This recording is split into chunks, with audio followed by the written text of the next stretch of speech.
In our first vid, we talked about how the DR is great value for money, but Suzuki has been too lazy to fix most of the known issues with this bush pig.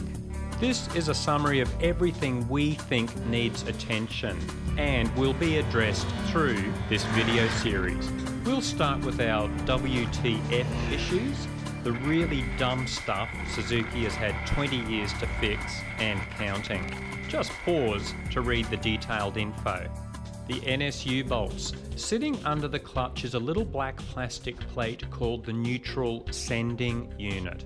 It senses when the bike is in neutral and triggers that green light on your dashboard. These screws can work loose over time, drop into your crankcase and potentially ruin your gearbox. Some guys just fit longer screws and Loctite them. Others prefer to drill the screws and wire them for safety. If your neutral light ever flashes or disappears, stop riding immediately and check it isn't these bolts working loose. ProCycle have an excellent step-by-step tutorial and the necessary parts here. Suzuki have put a tiny little sock fuel filter here. It takes very little to clog this up, so if your bike is ever starving for fuel, check this before anything else. We recommend removing it and putting in a decent one like this. Wheel bearings. The Suzuki accountants thought they could save 3 cents on each bike by only having seals on one side of the wheel bearings. This isn't a huge issue, but if you'll be doing deep creek crossings, we'd recommend fitting bearings with 2 seals immediately. Otherwise, just put decent bearings in when the original ones wear out. Rubber mounted pegs. This is just bizarre.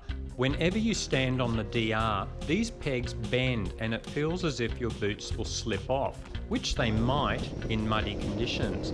At the very least, get some wider washers which will bypass the rubber grommets and let you stand like a man should, whether he's riding an adventure bike or pissing in the toilet.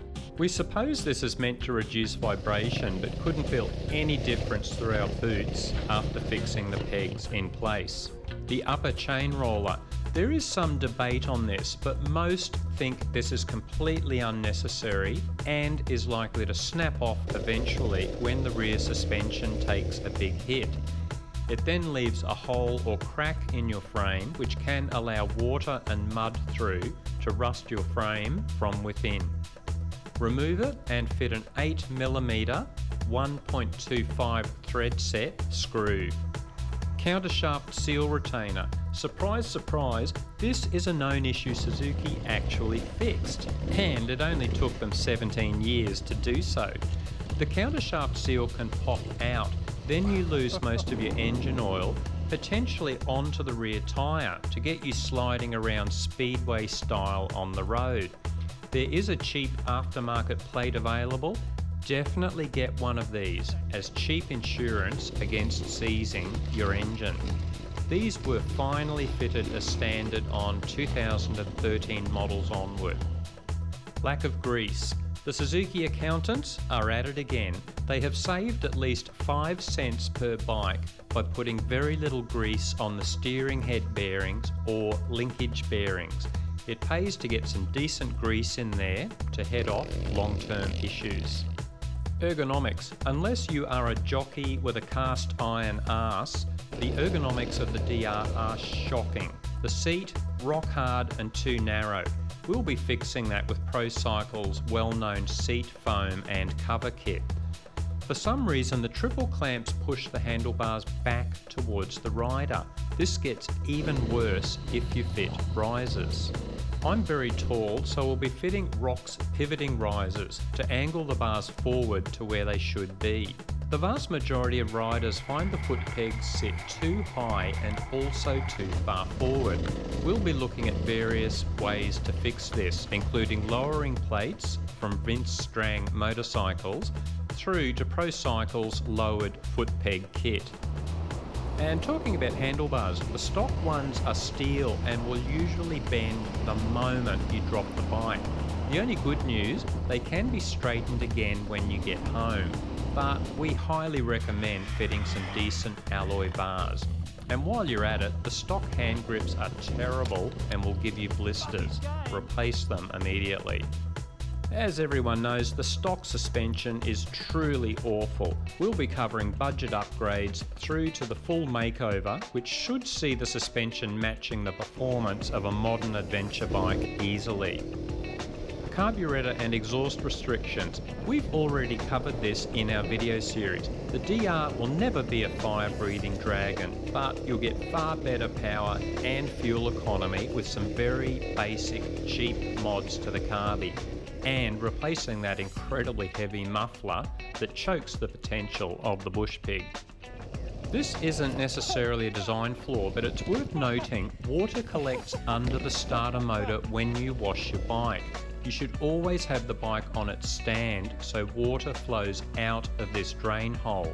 If you keep the bike upright, water collects, seeps into your starter motor, then it eventually looks like this. If your starter motor starts to squawk like a strangled chicken, this is often the issue. Pull it apart, clean it out, and re-grease it. This can be an issue on any bike. We like to zip tie a bit of rubber on the gear shift lever here, so it's less likely to punch a hole through the crankcase. The rear brake lever is very unlikely to do this. We strap it up anyway. We usually cut a V shape in the front sprocket cover, so you can see if mud is building up in there, and also inspect for oil leaks and sprocket wear. We'll be fitting a replacement cover from Vince Strang's motorcycles in the near future.